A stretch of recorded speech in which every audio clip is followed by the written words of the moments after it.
Mary's Child by the Grimm's brothers. Near a great forest there lived a woodcutter with his wife. He had but one child, a 3-year-old girl. Now they were so poor that they no longer had their daily bread, and they did not know how they were to feed her. One morning the woodcutter, filled with sorrow, went out to his work in the woods. While he was chopping wood, suddenly there stood before him a beautiful tall woman with a crown of shining stars on her head. She said to him, "I am the Virgin Mary, mother of the baby Jesus. You are poor and needy. Bring your child to me. I will take her with me and be her mother and care for her." The woodcutter obeyed, fetched his child, and turned her over to the Virgin Mary, who took her up into heaven with her. There the child fared well. She ate sweetened bread and drank fresh milk. Her clothes were of gold, and the little angels played with her. When she was 14 years old, the Virgin Mary summoned her one day and said, "Dear child, I am about to make a long journey. Take care of these keys to the 13 doors of heaven. You may open 12 of these doors and behold the glorious things inside. But the 13th door, to which this little key belongs, is forbidden for you. Be careful not to open it, or you will be unhappy." The girl promised to be obedient, and when the Virgin Mary was gone, she began to examine the dwellings of the kingdom of heaven.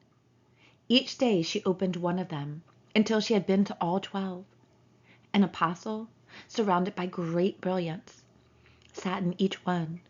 She rejoiced in the magnificence and splendor, and the little angels who always accompanied her rejoiced with her. Now only the forbidden door remained, and she felt a great desire to know what was hidden behind it. She said to the little angels, "I will not open it all the way, nor will I go inside, but I will only unlock it so that we can see just a little through the crack." "Oh no," said the little angels, "that would be a sin. The Virgin Mary has forbidden it, and it might easily lead to unhappiness for you." To that she said nothing, but the desire in her heart was not stilled. To the contrary, it gnawed away, tormenting her, and would give her no rest. Then one day, when the angels had all gone out, she thought, "I am entirely alone now, and I could peek in. If I do so, no one will ever know." She sought out the key, and as soon as she had it in her hand, she put it into the lock as well. And as soon as it was in the lock, she turned it around as well. The door sprang open, and there she saw the Trinity sitting in fire and brilliance. She stayed there a little while, looking at everything in amazement. Then she put her finger a little way into the brilliance, and her finger turned entirely golden. Immediately a great fear fell upon her. She slammed the door shut and ran away. The fear did not go away. Do what she may, her heart pounded furiously forth and would not become still. And the gold remained on her finger as well. It would not come off, no matter how much she washed and rubbed. Not long afterward, the Virgin Mary returned from her journey. She summoned the girl and asked her to return the keys of heaven. When the girl gave the ring of keys to her, the Virgin looked into her eyes and said, "Have you not opened the 13th door as well?" "No," she replied. Then the Virgin Mary laid her hand on the girl's heart and felt how it pounded and pounded, and saw well that she had disobeyed her order and had opened the door. Then she said further, "You did not do it, for sure?" "No," said the girl a second time. Then the Virgin noticed the finger that had turned golden from having touched the heavenly fire, and knew well that the girl had sinned, and she said a third time, "Have you not done it?" "No," said the girl a third time. Then the Virgin Mary said, "You have not obeyed me, and you have lied as well. You are no longer worthy to be in heaven." Then the girl sank into a deep sleep, and when she awoke she lay below on earth, in the middle of a wilderness. She wanted to cry out, but she could not bring forth a sound. She jumped up and wanted to run away, but in wherever she turned, she was held back by thick thorn hedges, which she could not break through. In the wilderness, where she was imprisoned, there stood an old hollow tree. It would have to serve as her home. She crept inside it when night came and slept there, and when it stormed and rained, she found shelter inside it. But it was a miserable life, and she cried bitterly when she thought about how beautiful it had been in heaven, and how the angels had played with her. Roots and wild berries were her only food, which she looked for as far as she could go. In the fall she gathered the fallen nuts and leaves, and carried them into the opening in the tree.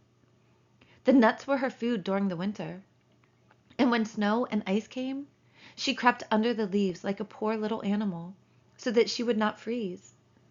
Before long her clothes were ripped to shreds, and one piece of them after another fell off her. When the sun shone warmly again, she went outside and sat in front of the tree. Her long hair covered her on all sides like a cloak. Thus she sat year after year, feeling the world's misery and pain. One day, when the trees were once again a fresh green, the king of the country was hunting in the woods. He followed a deer that had fled into the thicket that surrounded this part of the woods. Getting off his horse, he tore the brush aside and cut himself a path with his sword. When he had at last forced his way through, he saw a wonderfully beautiful girl sitting under the tree, covered entirely with her golden hair, down to her toes. Filled with amazement, he stood still and looked at her. Then he spoke to her, saying, "Who are you? Why are you sitting here in this wilderness?" But she gave no answer, for she could not open her mouth.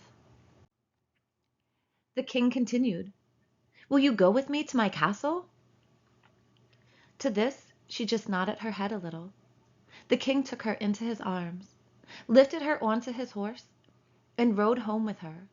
Arriving at the royal castle, he had her dressed in beautiful clothing and gave her an abundance of everything. Although she could not speak, she was still so beautiful and charming that he fell in love with her with all his heart, and it was not long before he married her. About a year later, the new queen brought a son into the world. Afterward, the Virgin Mary appeared to her in the night when she was lying alone in her bed and said, "If you will tell the truth and confess that you unlocked the forbidden door, I will open your mouth and give you back your speech. But if you persevere in sin and stubbornly deny it, I will take your newborn child away with me." The queen was allowed to answer, but she remained obstinate and said, "No, I did not open the forbidden door." And the Virgin Mary took the newborn child out of her arms and disappeared with it. The next morning, when the child was not to be found, it was rumored among the people that the queen was a cannibal and had killed her own child. She heard all this and could say nothing to the contrary, but the king did not want to believe it because he loved her so much. 1 year later, the queen again bore a son. In the night, the Virgin Mary again came to her and said, "If you will confess that you opened the forbidden door, I will give you your child back and release your tongue. But if you continue in sin and deny it, then I will take this newborn child with me as well." Then the queen said again, "No, I did not open the forbidden door." And the Virgin took the child out of her arms and took it away with her to heaven. The next morning, when this child had disappeared as well, the people loudly said that the queen had eaten it, and the king's counselors demanded that she should be brought to justice.